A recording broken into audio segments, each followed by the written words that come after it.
नमस्कार, आप देख रहे हैं 9 भारत समाचार।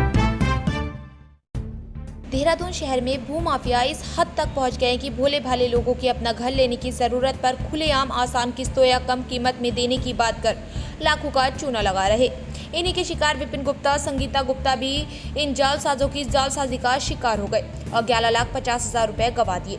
महीनों बीत जाने के बाद भी ना तो मकान मिला है, ना ही पैसे वापसी हुए हैं। संवाददाता से बात करते हुए गुप्ता परिवार ने बताया कि राजेंद्र योगी, संजीव वर्मा, कविता ने इस तरह से परिवार को कम कीमत का लालच देकर ठग लिया और इसका मास्टरमाइंड कविता और संजीव वर्मा को बताया जा रहा।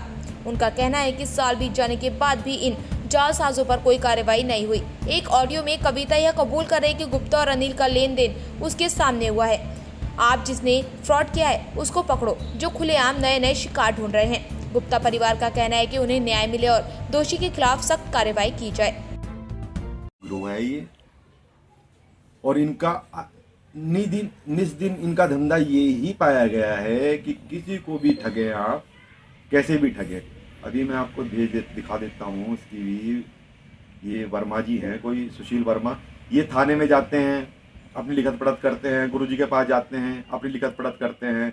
ये लीजिए, ठीक है जी, कि ये हो गया है। अपने आप को वकील बताते हैं कि मैं एडवोकेट हूँ। तो एडवोकेट नहीं है ये एडवोकेट नहीं है सर। हमने इनके बारे में पता किया है, कोई एडवोकेट नहीं है। हाँ जी, कुछ नहीं है। ये झूठा, मतलब कि वही झूठ तूफान बोलना, बस वो चीजें हैं। ये है वो शख्स सुशील वर्मा। ये सुशील वर्मा है।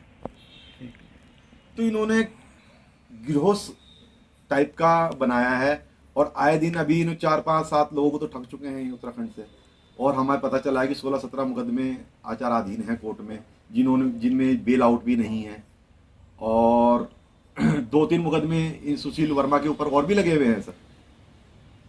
तो जो लगे हुए हैं उनका कोई आपके पास कोई पेपर वगैरह आपके पास? प्रमाण मैं दे दूंगा सर आपको, प्रमाण मैं आपको दे दूंगा, पेपर वगैरह दे दूंगा। ये देखिए, जैसे जाली रजिस्ट्री तैयार की गई है, ये सुशील वर्मा के द्वारा की गई है। ये देखिए आप, क्योंकि ये जो राजेंद्र योगी है, हमें जो जानते हैं इसके बारे में, ये अनपढ़ इंसान है। ठीक। तो जो भी फर्जी डॉक्यूमेंट्स हैं वो देखिए, वो निकाला है, पीडीएफ निकाला है, ठीक है ना। ये सब ये चीज़ें यही करता है, बिल्कुल एक तरीके से, बिल्कुल जेन्युइन तरीके से पेपर बनाना और लोगों को ठगना। ये देखिए आप सर, जब इसकी जांच कराई गई मान लिए तहसील में, तो ये पेपर ही फ्रॉड निकले। और इसमें क्या है सर कि जैसे ये लोग ठगी करते हैं तो कविता आती है कि सर मेरे हस्बैंड पैसा दे देंगे। कभी अपना हस्बैंड बताती है, कि पार्टनर बताती है, कभी दोस्त बताती है, कभी कहती है हम रहते साथ में हैं, कभी कुछ ऐसी ऐसी चीज़ें निस्दिन बताती रहती है। ये मेरे साथ ही नहीं, इसमें माननीय चौहान जी है, हमारे बुजुर्ग इंसान।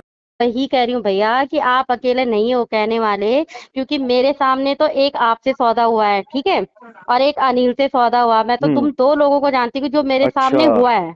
और ठीक जो है, जेसीबी तो और जो जेसीबी वालों से हुआ था, जेसीबी वाला कौन है? खुद याद कर लो कौन है जेसीबी वाले। अब नाम तो मैं नहीं खोल लूंगा।